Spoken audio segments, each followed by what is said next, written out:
सबके जीवन में ऐसा समय आता है जब वो फंसे होते हैं, उन्हें लगता है कि वो बुरी संगत में फंस गए हैं, तो ऐसे टाइम पे कैसे बचें?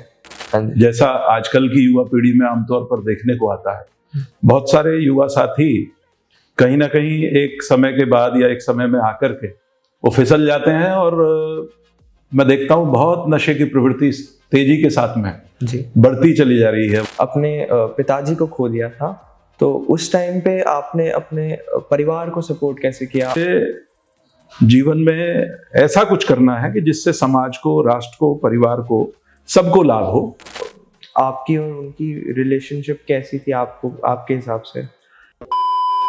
आज हम डॉक्टर राजेंद्र यादव जी के साथ हैं, जो कि एक एंटरप्रेन्योर, एजुकेशनलिस्ट एंड एक लॉयर बाय प्रोफेशन है। सर ने BA, LLB, LLM और डॉक्टरेट ऑफ लॉ भी किया है। तो सर, मेरा आपसे सवाल है कि जब आप एक युवा थे, आपकी जवानी में, तो आप जब बुलेट चलाते थे, जब आपका स्टाइल बहुत ज़्यादा फेमस था, अब भी है, पर इस उम्र में आपने बुरी संगत से दूरी कैसे बनाई? मतलब सबके जीवन में ऐसा समय आता है जब वो फंसे होते हैं, उन्हें लगता है कि वो बुरी संगत में फंस गए हैं, तो ऐसे टाइम पे कैसे बचें? देखिए वेदांक, जैसा आपने कहा जवानी के दिनों में, हाँ जी, तो मैं बूढ़ा तो आज भी नहीं हूँ जी, सही बात है। और मैं ऐसा भी नहीं मानता कि मेरी बहुत ज़्यादा आयु हो गई है।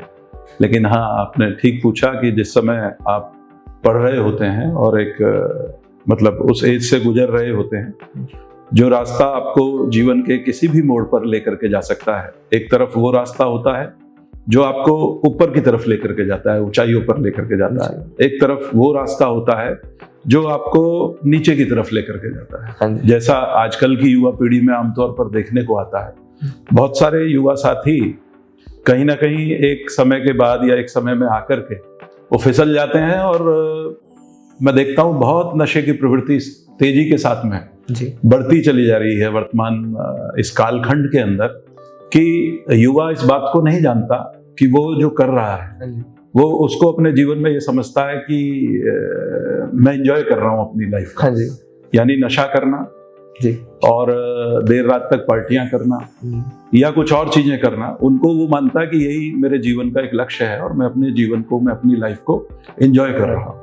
और जो व्यक्ति उस तरफ नहीं जाता, जो युवा, तो उसको कहीं ना कहीं वो लोग ऐसी दृष्टि से देखते हैं कि इसकी तो लाइफ बेकार है, बोरिंग है, ये क्या है, मतलब ये कुछ एंजॉय तो करता ही नहीं है।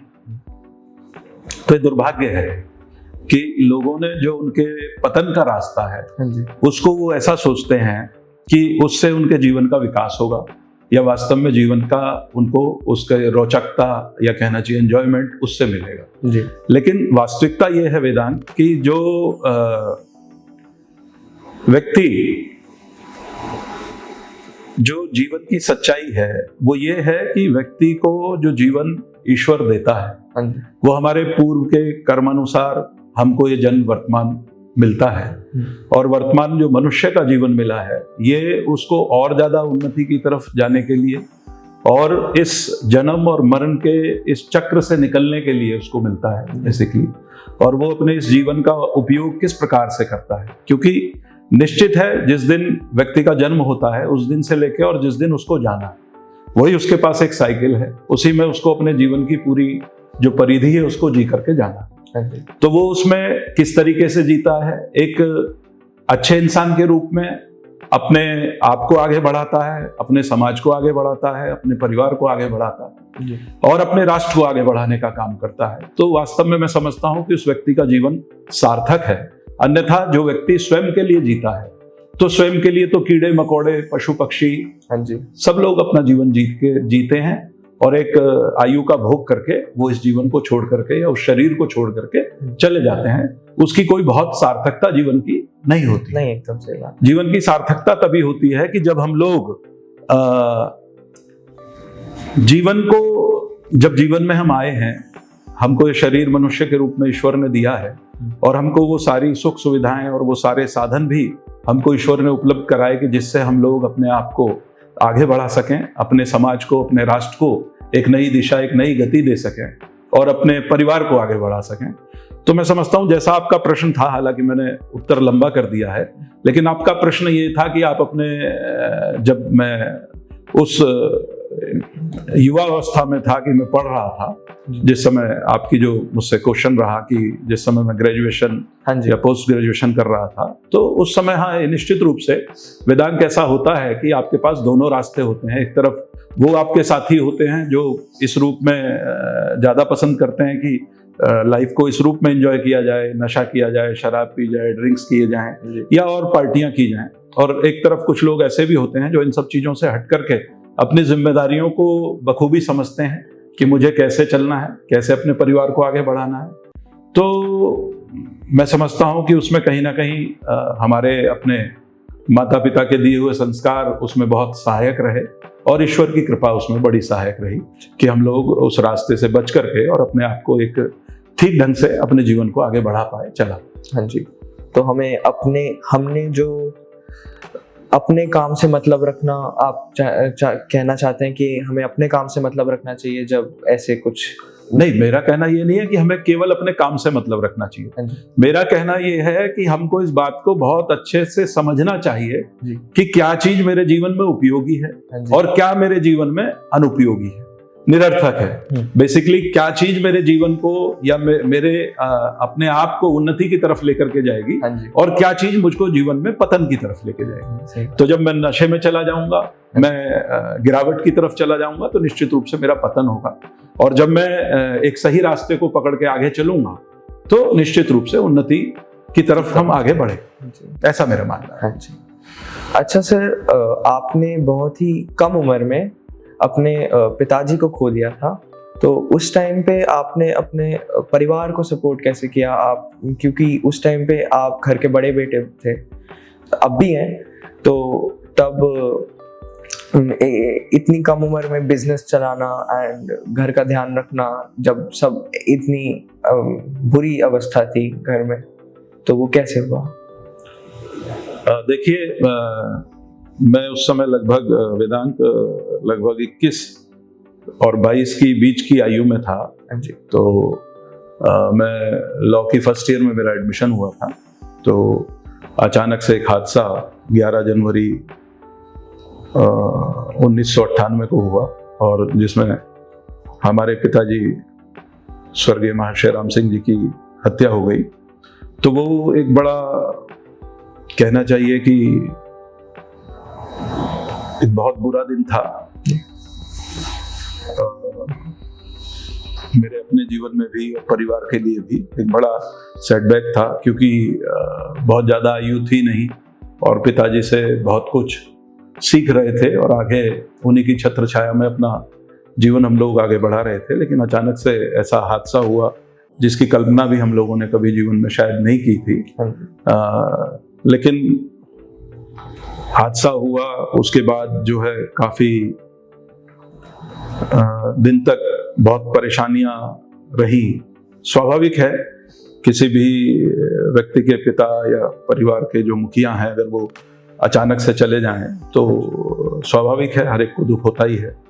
तो हम लोगों को भी ऐसी परिस्थितियां उस समय रही, लेकिन फिर समय के साथ साथ धीरे धीरे अपने आप को थोड़ा सा उन परिस्थितियों से बाहर निकाला, थोड़ा सा, क्योंकि मेरा उस समय LLB फर्स्ट ईयर ही चल रहा था जी। और जो छोटे भाई हैं डॉक्टर वेदपाल यादव, उनका उस समय MBBS का फर्स्ट ईयर चल रहा था। तो क्योंकि घर में मैं बड़ा था तो स्वाभाविक रूप से मेरी अपनी जिम्मेदारी उस समय बनती थी कि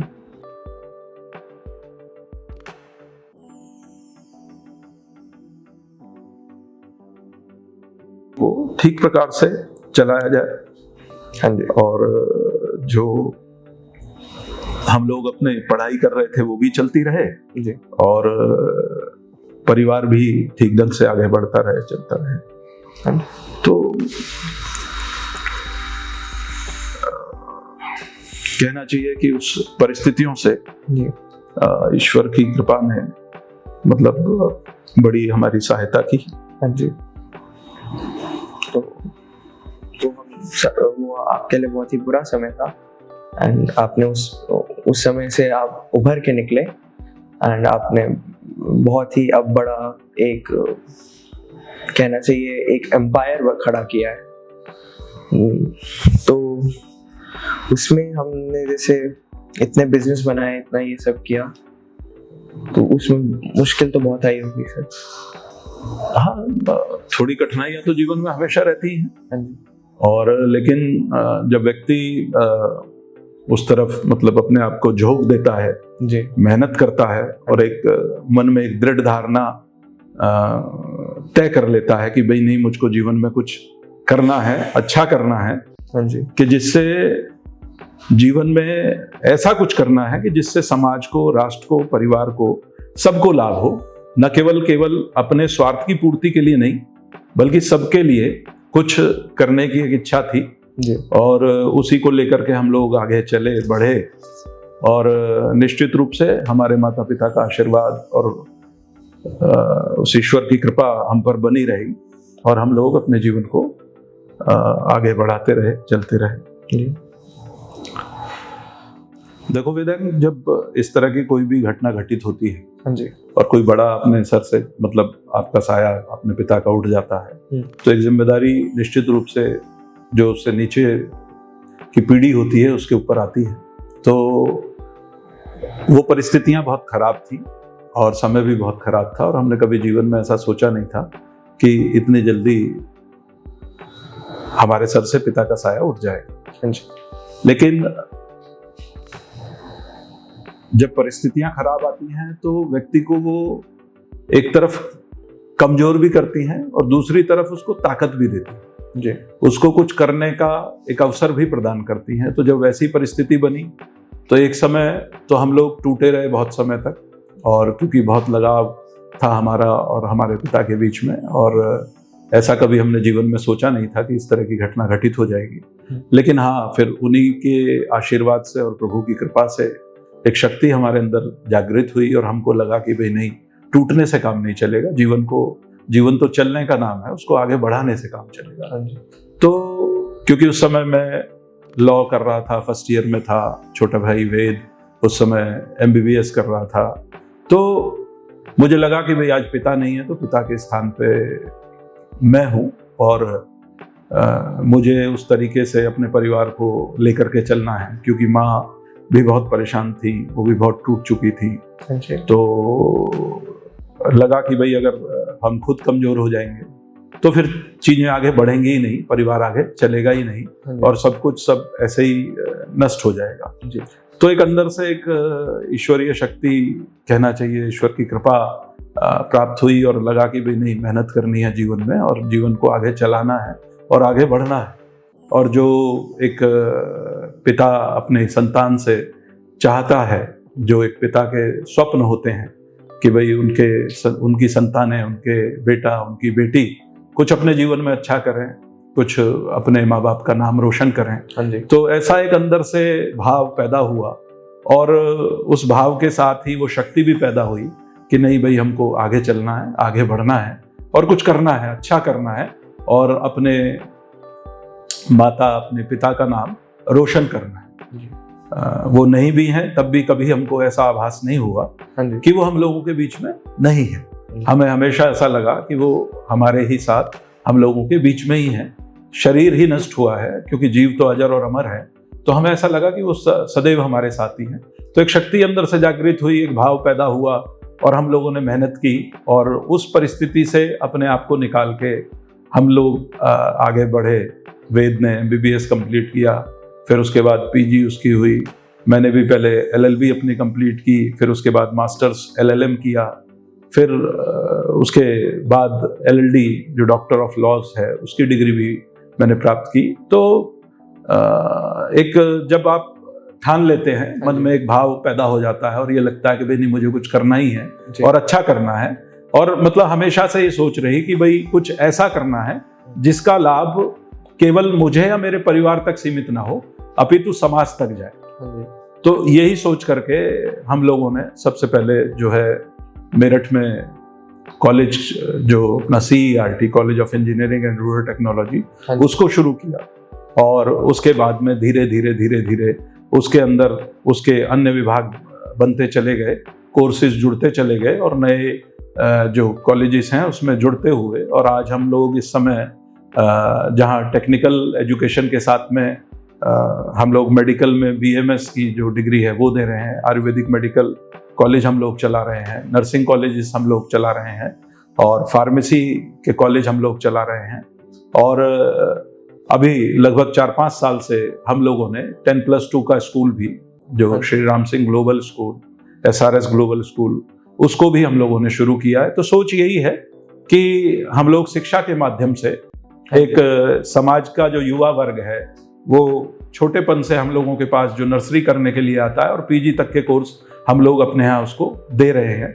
तो न केवल शिक्षा अपितु एक अच्छे संस्कार भी जी, जो आज की युवा पीढ़ी के लिए शिक्षा के साथ में सबसे ज्यादा जरूरी है, वो संस्कार। हाँ जी, क्योंकि मैं देखता हूं कि आज के युवा में जो सबसे एक खराब स्थिति दिखाई देती है वो संस्कारों की कमी महसूस होती है। हाँ जी, क्योंकि हम लोग देखते हैं बहुत सारी ऐसी घटनाएं कि अभी कल परसों के अखबार में मैं पढ़ रहा था कि किसी के शायद बेटा IAS है और उसके घर में अच्छे खासे बिजनेसमैन सब लोग हैं और माता पिता को किसी ने भोजन नहीं दिया तो दोनों माता पिता उन्होंने आत्महत्या कर ली। अभी 2-3 दिन पहले की खबर अखबार में मैंने पढ़ी, तो बड़ा दुख होता है ऐसी चीजों को देख करके कि जहां भावनाएं समाप्त हैं, जहां संस्कार समाप्त हैं और व्यक्ति केवल अपने स्वार्थ में अंधा हो चुका है जी। तो उस सब को लेकर के एक मन में ऐसा भाव है और ऐसी सोच भी है, और उसी सोच को लेकर के हम अपने इन संस्थानों को चलाते भी हैं कि जहां हमारे जो बच्चे पढ़ने आते हैं वो कुछ अच्छा जीवन में सीख करके कुछ अच्छे संस्कार, जिससे कि वो अपने परिवार में, अपने समाज में, अपने राष्ट्र को आगे बढ़ाने का भली प्रकार से काम कर सकें। सर, हमने कुछ समय पहले आपके और आपके पिताजी की बात की थी, तो आपके और आपके पिताजी में बहुत लगाव था, ये हमें प्रतीत होता है। तो आपकी और उनकी रिलेशनशिप कैसी थी आपके हिसाब से? नहीं, जैसे किसी भी एक पिता और पुत्र के अंदर प्रेम के संबंध होते हैं, वैसे ही हमारे और हमारे पिताजी के बीच में थे। हाँ जी। और पिता पुत्र से ज्यादा एक कहना चाहिए कि मित्रवत संबंध ज्यादा थे। अच्छा। और क्योंकि मतलब जैसे हम लोग थोड़े बड़े हुए तो पिताजी जो भी काम करते थे उसके संबंध में पूछना करना एक सलाह के रूप में, मतलब वो जरूर हमसे पूछते थे जी। तो एक भाव उनका हमेशा ऐसा रहता था और हम लोगों को तो उन्होंने दिशा देने का काम हमारे जीवन में किया ही है। हाँ जी। सर, बहुत सारे लोग जो हमारा पॉडकास्ट देख रहे हैं उन्हें शायद आपके बारे में पता हो पर आपके पिताजी के बारे में ज़्यादा ना पता हो, क्या आप कुछ बताना चाहेंगे? हाँ, निश्चित रूप से। हमारे पिता स्वर्गीय महाशय श्री राम सिंह यादव जी एक अपने आप में एक ऋषि तुल्य जीवन उनका रहा। अच्छा। और अपने जीवन में उन्होंने संघर्षों के बाद काफ़ी बड़ा अचीवमेंट भी किया। हाँ जी। और वो बहुत, मैं कहना चाहूँगा कि एक बहुत अच्छा व्यक्तित्व थे और लोगों को सही सलाह देना और लोगों के जीवन को ठीक प्रकार से आगे बढ़ाना जी। और किसी भी व्यक्ति की मतलब किसी भी व्यक्ति के विषय में बुरा ना सोचना, एक ऐसा उनके मन में हमेशा रहता था कि किस तरीके से समाज का और परिवार का और राष्ट्र का भला हो। मतलब उन्होंने अपने जीवन में कभी भी, मुझे याद नहीं कि कोई उन्होंने ऐसा जीवन पर्यंत कोई ऐसा गलत काम अपने जीवन में किया हो। हमेशा उन्होंने जो है लोगों को सुधारने की तरफ, एक अच्छा राह, एक अच्छी रास्ता दिखाने की तरफ ही उन्होंने अपने जीवन को जिया है।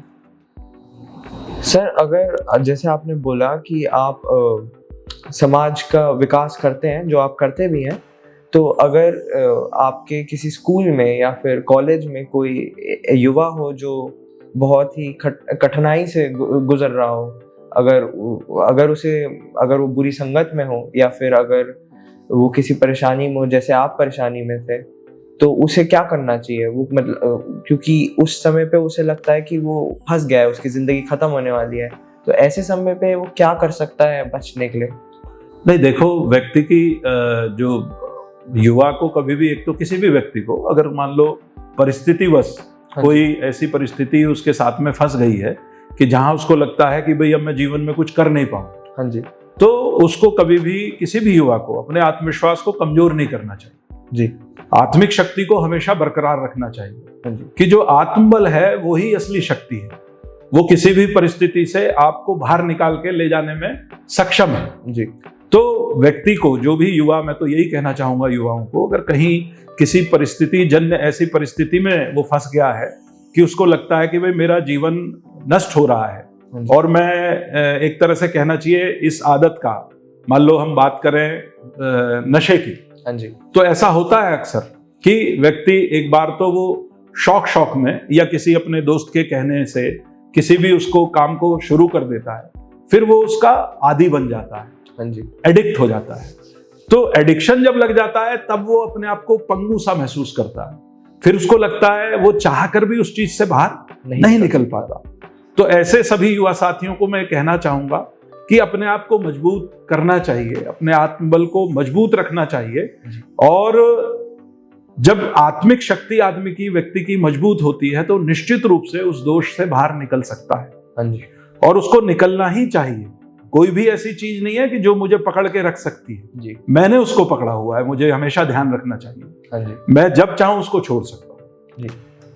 तो कोई भी ऐसा युवा जो ऐसी बुरी संगत में फंस गया है, या जिसने नशे में जाकर के या नशे की लत के कारण अपने शरीर को, अपने आप को बर्बाद कर लिया है, तो मैं तो उस सब से यही निवेदन करूंगा कि भाई बचो इन सब चीजों से, ये आपका नाश का कारण बनेंगी। आप निकलो इन सब चीजों से और अपने आप को, अपने शरीर, देखो वेदांत, आप एक चीज समझ लो कि व्यक्ति जो भी कार्य है वो अपने इस शरीर के स्वस्थ रहने पे ही कर सकता है, भली प्रकार से। सही बात। कभी भी अगर आप शरीर से कमजोर हो जाओगे तो आप अपने जीवन में चाह कर भी कुछ ऐसा नहीं कर पाओगे जिससे आप अपने जीवन को कुछ बढ़िया विकास दे सको, कुछ अच्छा कर सको। हाँ जी।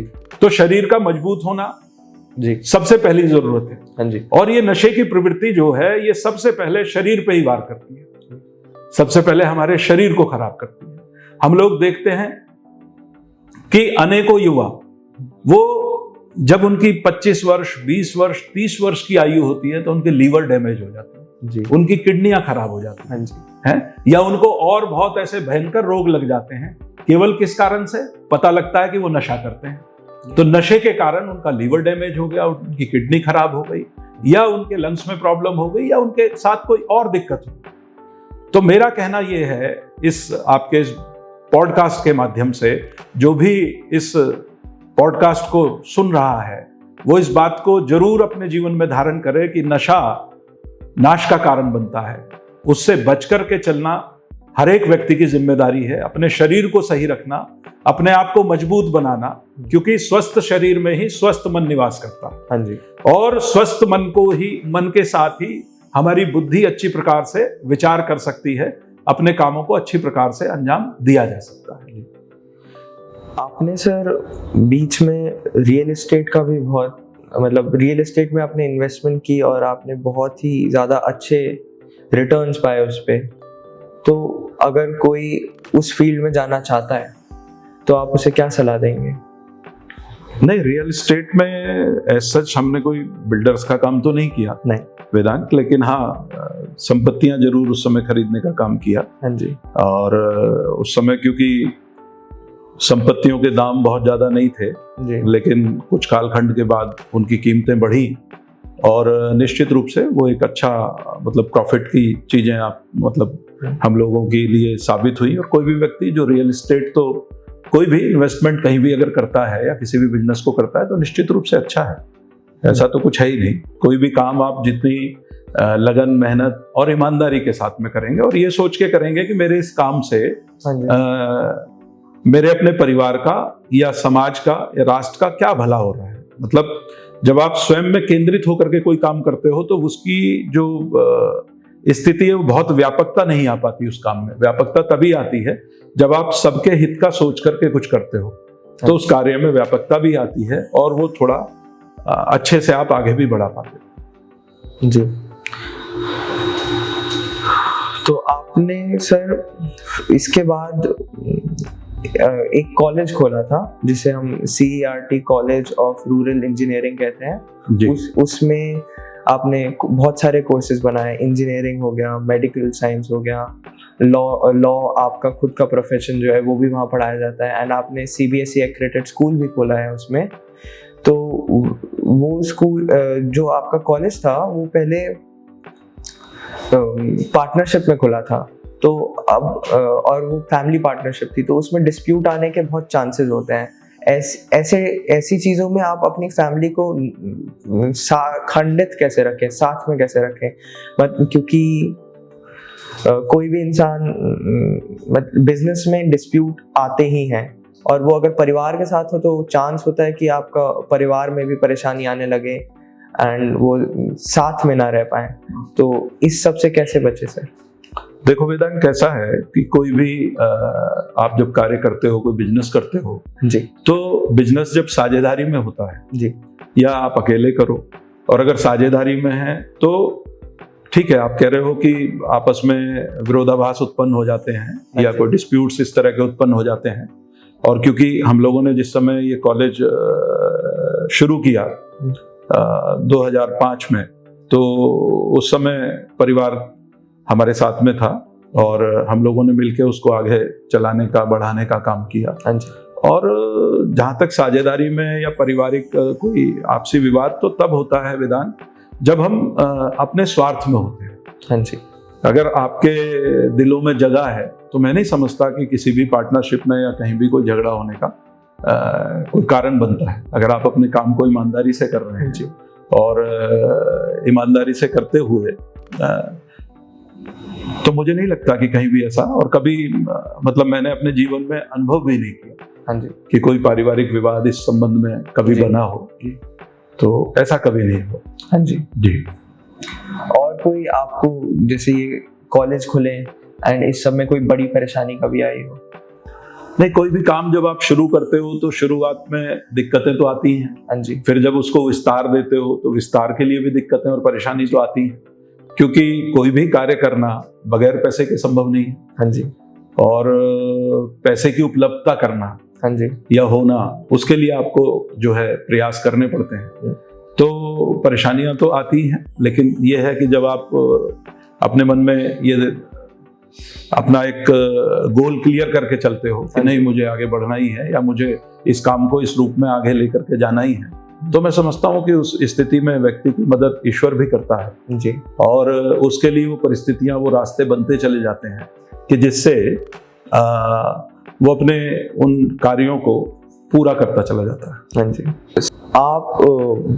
आप इतनी बड़ी एम्पायर चलाते हैं और ये बहुत ही स्ट्रेसफुल काम है, तो इसमें आप खुद स्वस्थ रहने के लिए क्या क्या करते हैं? आप अपनी लाइफ को बैलेंस कैसे करते हैं कि परिवार भी देख रहे हैं, काम भी देख रहे हैं और खुद की हेल्थ भी मेंटेन कर रहे हैं? उसके लिए आप क्या करते हैं सर? देखो वेदांत, आपने कहा कि बड़ा एम्पायर तो कुछ नहीं होता। हम तो बहुत एक छोटी सी चीजों को लेकर के और उनको एक साथ जोड़ करके आगे बढ़ाने का काम कर रहे हैं। हाँ जी। और जहां तक स्ट्रेस की बात है, तो जब आप जीवन में अपने चीजों को दूसरों के लिए कुछ करते हैं, हाँ जी, तो आपको कभी उसमें स्ट्रेस नहीं आता जी। जब आप ये सोच करके करते हैं कि मेरे साथ जो लोग जुड़ करके मेरे साथ काम कर रहे हैं, मान लीजिए हम बात कर रहे हैं जिन कॉलेजेस को हम लोग चला रहे हैं या हॉस्पिटल्स को चला रहे हैं जी, तो वहां काम करने वाले हमारे जो सहयोगी हैं वो सब भी ये चाह रखते हैं कि भाई, और हमारी भी अपनी सोच ये रहती है कि भाई हमारे वो लोग जो हमारे साथ में जुड़े हैं उनके परिवारों का भरण पोषण अच्छे प्रकार से हो जी, उन लोगों के साथ कोई दिक्कत परेशानी ना हो, इसलिए उन संस्थानों के लिए हमको मेहनत करनी है। हाँ जी। अपने लिए नहीं, अपितु उन लोगों के लिए जो लोग हम लोगों के साथ में जुड़ करके काम कर रहे हैं जी, हमारे मददगार हैं, जो हमारे कॉलेजेस में हमारे सहायक हैं या हमारे अस्पतालों में हमारे सहायक हैं या हमारे स्कूल्स में हमारे सहायक हैं। तो जितने लोग, तो मैं समझता हूँ कई सौ लोग हम लोगों के साथ इन सब सारे इंस्टीट्यूट्स में और हॉस्पिटल्स में जुड़े हुए हैं जी। तो उन सब लोगों के लिए, उनके परिवारों के लिए, जब आपके मन में कोई भाव आता है कि भाई मुझे ये करना है, इसलिए करना है कि जो लोग मेरे साथ जुड़ करके, हम लोगों के साथ जुड़ करके काम कर रहे हैं, वो लोग भी अपने जीवन को बहुत भली प्रकार से, अच्छी प्रकार से जी सकें, उनके परिवार भी अच्छी प्रकार से अपने जीवन को आगे बढ़ा सके, उन्हें कभी भी अपने जीवन में किसी अभाव का सामना ना करना पड़े। तो जब ऐसी सोच आपके अंदर बनती है तो कभी भी फिर आपको स्ट्रेस फील नहीं होता, अपितु आपको ऐसा लगता है कि मैंने आज कुछ कम किया है, मुझे कुछ और ज्यादा करना है, मुझे और ज्यादा आगे चलना है, आगे बढ़ना है। स्ट्रेस तभी फील होती है जब केवल आप अपने स्वार्थ के लिए कोई चीज करते हो। अच्छा। और जब आप समाज के लिए कुछ करते हो तो फिर कभी स्ट्रेस फील नहीं होती है जी। और सर वैसे तो आपको बिल्कुल स्ट्रेस नहीं होता है जैसा और जहां तक आपने अभी पूछा वेदांत कि आप अपने को फिट रखने के लिए क्या करते हैं। हाँ जी। तो मैं आपको बताना चाहूंगा कि हम लोग मतलब मेरा अपना रूटीन है, लगभग 5 साढ़े 5 तक मैं सुबह उठ जाता हूँ और उठ करके और अपना नहा धो करके तो सबसे पहले तो उस ईश्वर का धन्यवाद करते हैं, मेडिटेशन में बैठते हैं। हाँ जी। फिर उसके बाद हमारा नियम है कि हम अपना यज्ञ जो है हवन दैनिक करते हैं, उसको करते हैं। और फिर उसके बाद लगभग 1 से 1.5 घंटा योग और प्राणायाम। अच्छा। हाँ, वो मैंने अपने जीवन में बनाया हुआ है कि मैं कुछ काम करूं ना करूं लेकिन वो कार्य मैं जरूर करता हूं। और लगभग पिछले 30 वर्ष हो गए हैं कि हम लोगों ने शायद कभी कोई ऐसा दिन रहा होगा कि जब हम नित्य प्रति हवन अपने घर में ना करते हों, मेडिटेशन ना करते हों। ये बड़ी हमारे माता पिता का आशीर्वाद हम लोगों के साथ में है कि हम लोगों को ऐसे संस्कार दिए गए, तो हम लोग उस रूप में अपने जीवन को आगे चलते हैं लेकर के। तो कभी शारीरिक रूप से या मानसिक रूप से कभी स्ट्रेस या दिक्कत नहीं आती है। हाँ जी। और जो व्यक्ति देखो जीवन में ईश्वर से जुड़ेगा जी, क्योंकि परम सत्ता तो इस समस्त सृष्टि की वही है, सब कुछ चलाने वाला वही है। हम लोग तो कुछ भी नहीं है उसके आगे, हम लोग तब तक ही कुछ हैं जब तक उसकी कृपा हम लोगों पे बनी हुई है। हाँ जी। तो मेरा अपना मानना है कि हम लोगों को निश्चित रूप से सुबह जगना के बाद नहा धो करके मेडिटेशन जरूर व्यक्ति को करना चाहिए। और रात्रि में भी जब वो जाए अपना शयन करने के लिए तो उस समय भी उसको उस प्रभु का धन्यवाद करना चाहिए। हाँ जी। कि उसकी कृपा से हमारा दिन अच्छे से गुजरा। और जब हम उठें तब भी उस प्रभु से यही प्रार्थना करनी चाहिए कि आज का दिन भी हमारा आपकी कृपा से अच्छा गुजरे और हम कुछ अच्छा कर पाए। हाँ जी। लोगों के लिए ऐसी सोच हमें रखनी चाहिए। और प्रत्येक व्यक्ति को अपने जीवन में ध्यान, प्राणायाम, आसन और व्यायाम जी, ये जरूर हर व्यक्ति को इसके लिए समय अपने जीवन में जरूर निकालना चाहिए। जो व्यक्ति पूर्ण रूप से स्वस्थ होकर के अपने जीवन को जीना चाहता है और जिसके मन में ये भावना है कि भाई मैं जब तक जीऊं स्वस्थ रह करके जीऊं, तो उसके लिए सबसे आवश्यक चीज है व्यायाम करना। निश्चित रूप से अगर आप शारीरिक श्रम करते हैं, निश्चित अपनी एक गतिविधि ऐसी रखते हैं कि भाई मैंने एक नियम बांध लिया है कि मुझको निश्चित रूप से रोज नियम से व्यायाम करना ही है, प्राणायाम करना ही है, योग करना ही है, दंड बैठक करनी ही है। या कोई भी, मैं तो कहता हूं जो जिम जाते हैं वो भी अच्छी बात है, जिम जाना चाहिए, क्योंकि जब तक आपकी मसल्स मजबूत नहीं होंगी, शरीर मजबूत नहीं होगा, तो आप बहुत अच्छे से अपने जीवन को एंजॉय नहीं कर पाओगे। सर अगर कोई जिम, जैसे आपने बात करी कि जिम भी जाना अच्छी बात होती है, अगर कोई थोड़े फाइनेंशियली वीक घर का है जो जिम अफोर्ड नहीं कर सकता है, तो उसे आप क्या राय देंगे? उसे क्या व्यायाम कर लेना चाहिए, कर सकता है वो? देखो, जिस व्यायाम में कोई पैसा नहीं लगता और जो हमारे बड़े बुजुर्ग सदियों से करते चले आए हैं, हाँ जी, वो सबसे अच्छा व्यायाम है कि आप दौड़ लगा सकते हो। हाँ जी। उसके बाद दंड और बैठक जी। तो 2-3 ऐसी चीजें हैं कि जिसमें आपके संपूर्ण शरीर का व्यायाम हो जाता है। सही है ना। दंड और बैठक, उसके लिए आपको किसी को पैसा नहीं देना, आप जहां जिस कक्ष में रहते हो आप वहां भी कर सकते हो। और दौड़ लगाने के लिए आप सड़क पे भी दौड़ सकते हो, पार्क में भी जा सकते हो, कहीं भी, मतलब। लेकिन ये सोच करके कि मैं जिम जाके ही अपना शरीर अच्छा करूंगा, तभी मैं मजबूत दिखाई दूंगा, ऐसा नहीं। जो हमारी प्राचीन परंपराओं में जो व्यायाम हम लोगों को बताए गए हैं, उसमें तो किसी को ना पैसा देना है ना लेना जी, वो तो आप कहीं भी स्वयं से कर सकते हो जी। और सर ये आपने व्यायाम की बात करी, इसके अलावा खाने पीने का भी आप क्या ध्यान रखते हैं या फिर सब कुछ खाना पसंद करते हैं? नहीं, देखो वेदांत, हम लोग तो बचपन से ही शाकाहारी हैं। हाँ जी। और हम लोग ऐसा तो नहीं कि सब कुछ खाते हैं जी, लेकिन हाँ, निश्चित रूप से जो अच्छी चीजें हैं, जो आयुर्वेद के अनुसार, जो आयुर्वेद के ग्रंथों में जो महर्षि चरक, महर्षि सुश्रुत और महर्षि वाग्भट ने जो वर्णन किया है, क्योंकि हम लोग तो आयुर्वेद मेडिकल कॉलेज भी चला रहे हैं, तो उसी के अनुसार प्रत्येक व्यक्ति को जो ऋतु अनुसार जो भोजन है उसी का खान पान करना चाहिए, मेरा ऐसा मानना है। तो जब आप हरी सब्जियों का, फलों का, अच्छे अनाज, मोटे अनाज, आजकल हमारे आदरणीय प्रधानमंत्री मोदी जी इस बात पे बहुत जोर देते हैं और है भी अच्छा, जो परंपरा में पहले से हम लोगों के यहाँ जो अनाज चलते रहे हैं उनका सेवन अगर आप करते हैं तो वो निश्चित रूप से आपके शरीर को मजबूत करने का काम करते हैं। सर ये तो हो गई फिजिकल स्ट्रेंथ की बात, मतलब फिजिकली ताकतवर कैसे रहें। इसके अलावा जो हम एक ज्ञान होता है जो किताबों से मिलता है, पढ़ाई करके मिलता है, जिसमें आप खुद कॉलेज और स्कूल चला रहे हैं तो आपको इसके बारे में पता ही होगा, पर इसके अलावा एक सामाजिक ज्ञान भी होता है, वो कैसे कोई इंसान पा सकता है? देखो वेदांत, सामाजिक ज्ञान के लिए तो आपको समाज में उतरना पड़ता है। हाँ जी। आपको परिस्थितियां, हालात उस ज्ञान को अर्जित कराते हैं जी। वो कहीं किसी किताब से नहीं मिलता। हाँ, वो निश्चित रूप से हमारे बड़े बुजुर्गों के अनुभव से हमको प्राप्त होता है। हाँ जी। क्योंकि उन लोगों ने अपनी जीवन को गुजारा है। तो जो बड़े बुजुर्ग हम लोगों को बात बताएं, एक तो व्यक्ति को उसको जरूर अपने अमल में लाना चाहिए, उसको मानना चाहिए, क्योंकि वो जो बता रहे हैं, मान लो हमारे माता, हमारे पिता या हमारे दादा दादी या और हमारे चाचा ताऊ, जो हमारे बड़े बुजुर्ग हैं, वो अपने जीवन के अनुभवों से हमको चीजों को बताते हैं। तो एक ज्ञान का स्रोत तो हमारे पास वो होता है, उसको जो व्यक्ति अपने जीवन में धारण करता है, अमल में लाता है, उसको लाभ होता है। दूसरा, जब वो स्वयं से समाज में कोई काम करता है, समाज के लोगों से मिलता है, जुलता है, अपना बिजनेस, अपना व्यापार करता है, तो उसको समाज के अच्छे और बुरे लोगों के बारे में ज्ञान होता है और वो उन अपने स्वयं के अनुभव से भी अपनी चीजों को फिर सीखता है। क्योंकि किताब का ज्ञान तो आपको एक स्तर तक होता है किताब के माध्यम से, लेकिन वास्तविक ज्ञान जो है वो समाज में जाने से और लोगों के अनुभव से ही सीखने से आपको प्राप्त होता है। जी सर, कोई भी इंसान नेटवर्किंग कैसे कर सकता है, जो हम अंग्रेजी में कहते हैं, जो कि सही में समाज में ही होती है?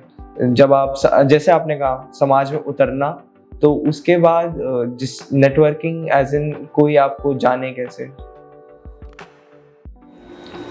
देखो वेदांत, जो आपने पूछा नेटवर्किंग आप कैसे कर सकते हो, हाँ जी, तो जब आप समाज में निकलते हो समाज के लिए कुछ करने के लिए जी, तो समान विचारधारा के लोग आपको मिलते हैं और वो जुड़ते हुए चले जाते हैं एक दूसरे के साथ में।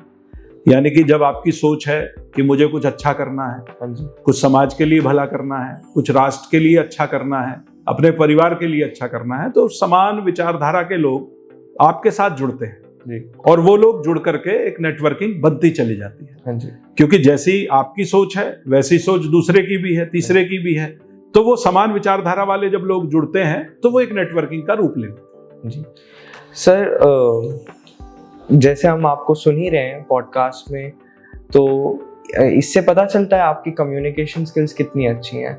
तो वो सब हम इम्प्रूव कैसे करें? कोई भी जो कम उम्र का है वो ये सब कैसे सीख सकता है? देखो वेदांत, अनुभव के आधार पर ही सारी चीजें सीखी जाती हैं। हाँ जी। जब व्यक्ति कुछ करने के लिए निकलता है तो कम्युनिकेशन का सबसे अच्छा माध्यम तो आजकल हम देखते हैं कि स्कूलों से ही शुरू हो जाता है। बच्चे की जहाँ पढ़ाई के साथ में एक्स्ट्रा कैरिकुलर एक्टिविटीज जब शुरू होती हैं तो उसमें उसको बोलने का, समझाने का मौका बहुत कुछ मिलता है। तो मैं समझता हूं कि हर व्यक्ति के अंदर ये गुण होता है, लेकिन केवल वो किसी ना किसी, कहना चाहिए कि या तो शर्म के कारण या उसको मौका नहीं मिलता, इस कारण उसके अंदर एक झिझक बनी रहती है कि भाई मैं जाकर के कैसे बोलूंगा लोगों के सामने, उनका सामना कैसे करूंगा, कैसे अपनी बात को रख पाऊंगा।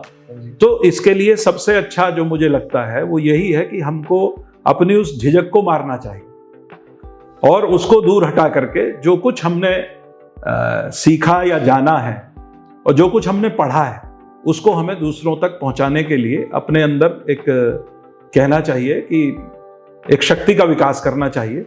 और हर व्यक्ति को ये गुण होना चाहिए कि वो अपनी बात को सामने वाले के सामने अच्छी प्रकार से रख सके। क्योंकि मेरे मन में क्या है जब तक वो भाव दूसरे तक नहीं पहुंचेंगे, वो शब्दों के माध्यम से ही पहुंचेंगे। हाँ जी। और तो कोई उसका दूसरा तरीका है नहीं। भाई मेरे अपने मन में क्या चल रहा है, मैं क्या करना चाहता हूं, या तो मेरे आचरण से पहुंचेगा, हाँ जी। जो मैं कर रहा हूं वो दिखाई देगा लोगों को, तो लोग समझेंगे। और दूसरा मेरे अपने शब्दों से पहुंचेगा हाँ जी। कि मैं क्या करना चाहता हूं। वो मैं आपको जब तक अपने शब्दों के माध्यम से नहीं बता पाऊंगा तो वो मेरे भाव आप तक पहुंचेंगे ही नहीं। तो इसलिए प्रत्येक को ये आवश्यक है कि वो अपने अंदर इन कम्युनिकेशन स्किल्स को डेवलप करे और अपनी बात को सही जगह सही तरीके से रखने का ज्ञान तो हर बच्चे को आना ही चाहिए। अब सर इस आजकल के जो बच्चे हैं, जो युवा हैं, जैसे आपने बोला कि अपनी बात रखनी होती है, बहुत सारे लोग ओवर थिंकिंग जो कहते हैं हम, उससे जूझते हैं कि वो अपनी बात रख नहीं पा रहे हैं और वो बस दिमाग में वो सोचे जा रहे हैं, वो एक्शन नहीं ले पा रहे हैं। तो आप उन्हें कुछ कहना चाहेंगे? देखो वेदांग, जैसा आपने कहा ओवर थिंकिंग, हाँ जी। तो ओवर थिंकिंग तो मतलब किसी के लिए भी बहुत अच्छी स्थिति नहीं है जी। मैं जो सोचता हूं अगर मैं उसे इम्प्लीमेंट नहीं कर पाता, केवल अपने तक ही रख लेता हूं, हाँ जी। तो उस सोचने का भी कोई मतलब नहीं रह जाता जी। क्योंकि सोचने की सार्थकता भी तब है जब व्यक्ति उसको इम्प्लीमेंट कर पाए, उसको धरातल पे उतार पाए। जी। तो मेरा अपना मानना यह है कि जो युवा या जो भी व्यक्ति कुछ सोचता है और कुछ अच्छा करने का सोचता है, तो उसको निश्चित रूप से उसको धरातल पे लाना चाहिए, उसको अपने जीवन में धारण करना चाहिए, उतारना चाहिए और उस सोच को लेकर के आगे बढ़ना चाहिए। हाँ जी। तो हम कह सकते हैं कि हमें हमेशा एक्शन लेने की कोशिश करनी चाहिए। और हाँ, निश्चित रूप से। हाँ जी। क्योंकि एक्शन ही तो दिखाई देगा ना। जी। जब तक एक्शन नहीं करोगे तो किसी को क्या पता लगेगा हमने क्या सोचा और क्या किया। जी, सही बात है। आपने जब लॉ की डिग्री कंप्लीट करी, आपने डॉक्टरेट ऑफ लॉ भी किया, तो तब आपने ये कैसे सोचा कि अब मेरे को राजनीति में जाना है? क्योंकि बहुत लोग मना भी करते हैं कि राजनीति अच्छी चीज नहीं है, तो आपने कैसे डिसाइड किया कि राजनीति करनी चाहिए? देखो वेदांत, राजनीति में जाने का कोई बहुत ऐसा विचार नहीं था कि भी राजनीति में मतलब शुरू से मैंने सोचा हो कि मुझे जाना ही है। लेकिन हाँ, ये निश्चित रूप से तय बात है कि बगैर राजनीति में गए, बगैर शासन सत्ता में बैठे हुए आपके अपने जो विचार हैं उनको आप इम्प्लीमेंट नहीं कर सकते। क्योंकि जब तक जो आपकी सोच है, अगर आप चाहते हो कि लोगों की भलाई हो, जनता की भलाई हो, अपने राष्ट्र को कुछ और अच्छा करने की अगर सोच आपके अंदर है, तो वो निश्चित रूप से आपको कहीं ना कहीं अपने आप को स्थापित करना पड़ेगा। क्योंकि अगर हम देखते हैं तो भारतीय लोकतंत्र के अंदर जो शक्ति है, वो शक्ति संविधान ने भारतीय या तो हमारा जो संसद है उसको दी है, या प्रदेश की विधायिका जो विधानसभाएं हैं उनको दी है। जी। तो अब उनमें बैठे हुए लोग ही तो जनता के हित के लिए, राष्ट्र के हित के लिए कानून बनाएंगे, और वो कानून बनकर के ही वो इम्प्लीमेंटेशन होता है, तो उसी से समाज और राष्ट्र का भला होता है। तो वही सोच, राजनीति में जाने का कोई और कारण नहीं है। हाँ, ये निश्चित रूप से है, एक सोच है कि भाई अगर कभी ईश्वर की कृपा हुई और कुछ मौका जीवन में मिला, तो निश्चित रूप से जनता के भले के लिए अपने इस जीवन को अर्पण करने का काम हम लोग जरूर करेंगे और राष्ट्र को एक नई दिशा और गति देने का काम भी करेंगे। सही बात है। सर, अब आप जैसे इतने सारे बिजनेस चला रहे हैं और इतने सारे लोग आपके अंडर में काम कर रहे हैं, तो मैनेजमेंट और एडमिनिस्ट्रेशन जिसे हम कहते हैं, वो करना मुश्किल काम तो सबके लिए होता है। तो उसके लिए आपके पास कोई टिप्स हैं अगर कोई उस फील्ड में जा रहा हो? देखो वेदांत, जैसा आपने कहा अंडर में काम कर रहे हैं, अंडर में कोई काम नहीं करता जी, सब एक सहयोगी की भूमिका में काम करते हैं। हाँ जी। तो जहाँ मान लीजिए मेरा जो काम है, तो मैं अपना काम कर रहा हूँ, उन लोगों के जो काम है, जो दायित्व जिसने अपनी जिम्मेदारी तय की है, वो लोग अपनी जिम्मेदारियों पे काम कर रहे हैं। तो जब हमारे अंदर ये भाव नहीं है कि भाई कोई हमारा एम्प्लॉय है जी, हमारे अंदर तो भाव ये है कि वो सब हमारे सहायक के रूप में, हाँ जी, सहायक के रूप में काम कर रहे हैं। तो मुझे नहीं लगता कि उस समय मैनेजमेंट में कोई बहुत बड़ी दिक्कत आती है। दिक्कत वहीं आती है कि जहां आप अपने को सर्वोपरि मानो और दूसरे को आप छोटा घोषित करो, है ना। तो ये तो देखो इकाइयां हैं, यहाँ हर एक की महत्ता है जी। तो जो ऊपर बैठा है उसकी भी उतनी महत्ता है, जो नीचे काम कर रहा है निचले स्तर का कर्मचारी उसकी भी उतनी महत्ता है। तो सब अपना अपना वर्क करते हैं, सब अपने अपनी जो जिम्मेदारियां हैं उनको ही पूरा करने का। और मैं समझता हूं कि देखो, व्यक्ति जहां जो काम भी अपनी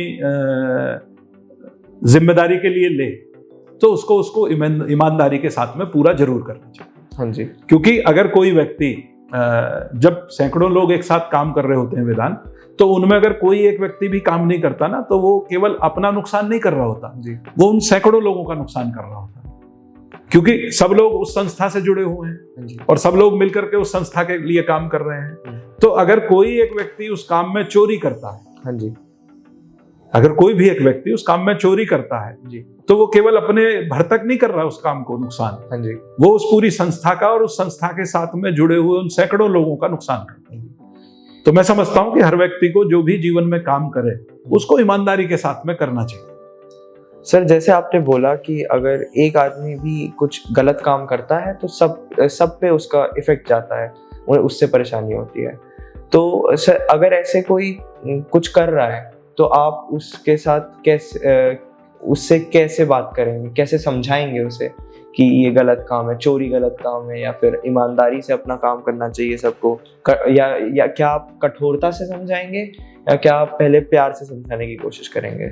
तो जैसा आपने वेदांत कहा कि जो व्यक्ति अगर मान लीजिए अपने काम को ईमानदारी से नहीं करता, गलत करता है, तो मैं उसको कैसे समझाता हूँ। हाँ जी। आपने मुझसे ये प्रश्न पूछा, तो मेरा कहना यह है कि कोई पहला तो आपका ये वो बनता ही है कि आप उसको प्यार से समझाओ, क्योंकि जहां वो गलती कर रहा है कोई भी व्यक्ति, तो उसको बताना गलत है, उसको कैसे वो ठीक कर सकता है ये समझाना आपका दायित्व है। देखो, जब आप संस्था के एक ट्रस्टी के रूप में बैठे हो, हाँ जी, तो फिर आपकी जिम्मेदारी बड़ी हो जाती है, क्योंकि आप उसको, यानी वो संस्था आपके बदौलत, आपके ट्रस्ट के बदौलत चलती है। हाँ जी। तो आप अगर अपने कर्तव्यों का जी भली प्रकार से पालन नहीं करते तो आप संस्था का बड़ा नुकसान करते हो जी। तो इसलिए being a trustee, being a head of that institution, तो आपकी जिम्मेदारी बनती है कि अगर कोई कुछ गलत कर रहा है तो आप पहले उसे समझाओ। समझने से अगर वो नहीं मानता तो फिर जो भी नियम अनुसार कार्रवाई हो वो उसके विरुद्ध होनी चाहिए जी। क्योंकि अगर आप एक को ढील देते हो तो आप उन सैकड़ों के साथ में नाइंसाफी करते हो, उनका नुकसान करते हो, जो लोग ईमानदारी के साथ में अपना काम कर रहे हैं और संस्थाओं को आगे चलाने का काम करते हैं। हाँ जी। सर भी आपके साथ काम करते हैं तो उसमें आप कैसे पता करते हैं कि नहीं ये अच्छा इंसान नहीं है, मतलब कैसे आप उसे पढ़ पाते हैं? क्योंकि व्यवहार जब एक तो होता है कि उसने गलत काम किया तो आपने पहचान लिया, गलत काम करने से पहले जो आप क्या कहते हैं ह्यूमन रिसोर्सेज में होता है, या तब आप कैसे देखेंगे कि ये नहीं, इसमें मेरे को थोड़ी परेशानी लग रही है, ये ठीक काम नहीं कर पाएगा? या फिर नहीं, कई बार जब आपके सामने जो लोग आते हैं और आप अगर उसमें, क्योंकि इंटरव्यू करते हो, हाँ जी, तो व्यक्ति के उसके ओवरऑल जो उसकी पर्सनैलिटी होती है जी, उससे भी एक परसेप्शन बन करके आता है कि भाई ये व्यक्ति ठीक है, ठीक से काम कर पाएगा या नहीं कर पाएगा। हाँ जी। तो प्राइमा फेसिया तो आपको एक व्यक्ति के देखने से ही इतना, क्योंकि लंबा अनुभव हम लोगों को हो गया है, तो पता लग जाता है हाँ जी। कि भाई ये व्यक्ति ठीक से काम करेगा या नहीं करेगा जी।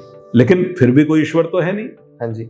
अब वो उसके अंदर छिपा हुआ किस तरह का जीव है तो कुछ कह नहीं सकते, लेकिन हाँ, प्राइमा फेसिया जानने की कोशिश तो करते ही हैं और जो ठीक लगता है उसी को अपनी संस्था में रखने का काम करते हैं। जी। तो एक तरह से ये अनुभव के साथ आता है कि आप पहचान पाएं कि ये अच्छा काम कर पाएगा। हाँ, निश्चित रूप से अनुभव तो अपने हाँ आप जी। में सिखाता ही है।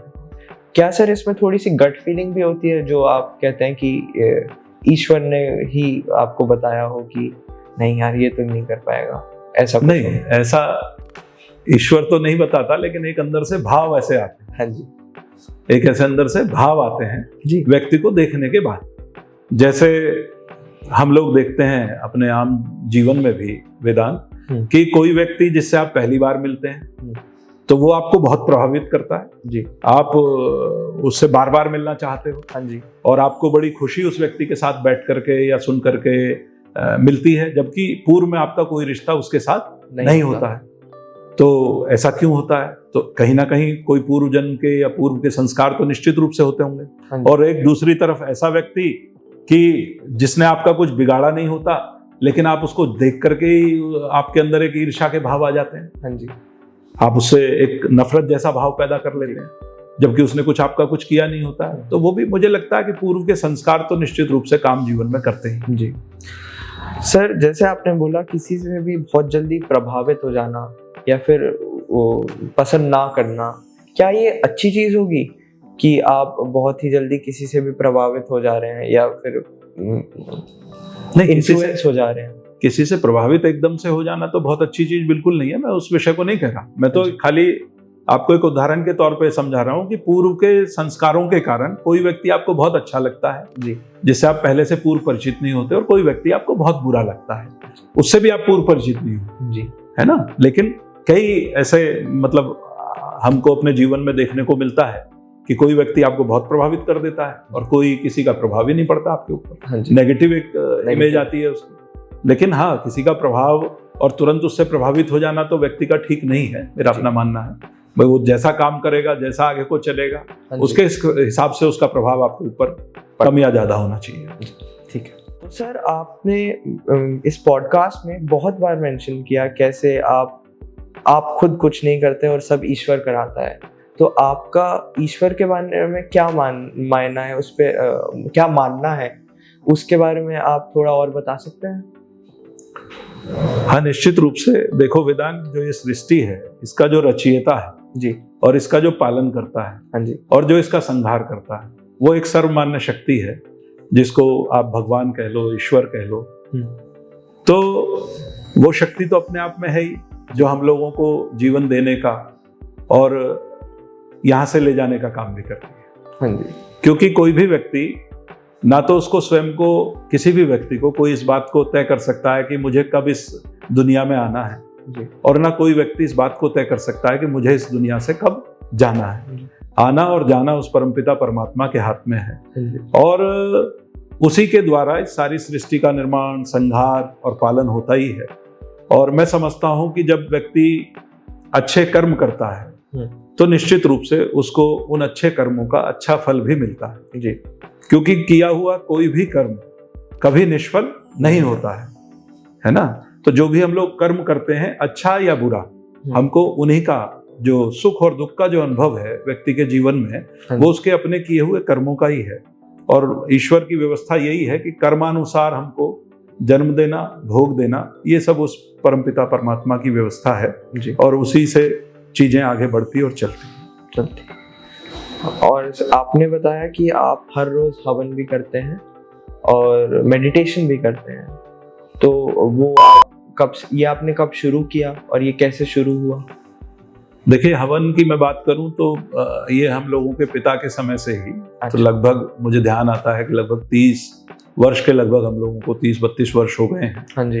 तो पिताजी हम लोगों को, जो हम छोटे ही थे, तो साथ में लेके बैठते थे और सुबह रोज जो है हम लोग हवन, पहले पिताजी ने साप्ताहिक शुरू किया था और फिर धीरे धीरे उसको जो है दैनिक उसमें उन्होंने परिवर्तित किया। और उनके जाने के बाद भी हम लोगों की आस्था उसमें और ज्यादा प्रगाढ़ होती चली गई। और अब जो हम और हमारी जो पीढ़ी है आने वाली, आगे वाली, वो भी उसको नित्य प्रति हम लोग करते हैं और बड़ी आस्था और श्रद्धा के साथ में करते हैं। हाँ जी। सर, आप अपना आइडल किसे मानते होंगे? क्योंकि जैसे आपने अपने एक पिताजी को भी खो दिया, तो हर इंसान को एक मेंटोर की जरूरत होती है। तो आपको ऐसा कोई मेंटोर कभी मिला? और अगर कोई अपना मेंटोर ढूंढने की कोशिश कर रहा है तो वो कैसी क्वालिटीज को उसमें ढूंढना चाहिए? क्योंकि अगर आपने अपना, कहते हैं कि जो आपका, जैसा आपका मेंटोर होगा, जैसे आप मेंटोर चुनेंगे, उससे आपकी जिंदगी कैसी जाएगी वो बहुत ज्यादा डिपेंड करता है। तो आप, ऐसा कुछ था आपके जीवन में? देखो वेदांत, मैंने तो अपने जीवन में अपने पिता को, अपने दादा को जी, जो मेरे परिवार के बड़े हैं, उन्हीं को आदर्श माना है। हाँ जी। और उन्हीं की सोच और सीख को लेकर के अपने जीवन को आगे बढ़ाने का काम हम लोग कर रहे हैं। और निश्चित रूप से किसी भी आदर्श जब हम किसी व्यक्ति को मानते हैं तो उसके जीवन से हमें प्रेरणा तो मिलती ही है जी। और प्रत्येक व्यक्ति जो अपने जीवन में कुछ अच्छा करना चाहता है तो उसके पीछे कहीं ना कोई एक आदर्श, एक मेंटर, जैसा आप अभी चर्चा कर रहे हैं, तो होता ही है। तो मैं अपनी बात करूं तो मेरे जीवन में तो मेरे पिता मेरे आदर्श हैं जी। सर, बहुत लोग हैं जो अभी युवा अवस्था में ये देख रहे होंगे पॉडकास्ट, तो जो आपसे सीखना चाहते होंगे, तो क्या आपके पास कोई एक मैसेज है यूथ के लिए? आखिरी एक मैसेज हो। देखो वेदांत, यूथ के लिए तो मैं यही कहना चाहूंगा कि सबसे पहले तो वो नशे से बचे जी। क्योंकि जो नशा है आजकल मैं देखता हूँ ये युवाओं को खोखला कर रहा है जी। अंदर से, हर प्रकार से। मतलब उनका शरीर भी खराब हो रहा है, उनका पैसा भी बर्बाद हो रहा है, उनके परिवार वाले भी दुखी हैं जी। तो आप देखो ना, समाज में जितना अपराध होता है जी। अगर उस अपराध की तह में हम लोग जाएं तो मैं समझता हूं कि 99% अपराध जो है उसके पीछे कहीं ना कहीं सबसे पहला जो बुराई है वो नशा है। यानी नशे से ग्रस्त होकर के व्यक्ति की बुद्धि बेकार हो जाती है, बुद्धि का उसका नियंत्रण समाप्त हो जाता है, तो फिर वो इधर उधर की गलत हरकतों को करना शुरू कर देता है।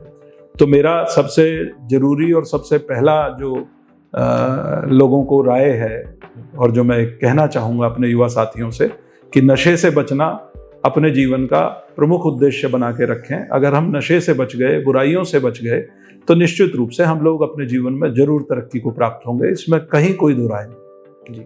Thank you guys for seeing the video till the end. I am Vedang Singh Yaduvanshi and that is Dr. Rajendra Yadav for you. I'll meet you in the next one with similar videos. Make sure to like, subscribe and comment if you have any remarks for me. Jai Hind, Namaskar.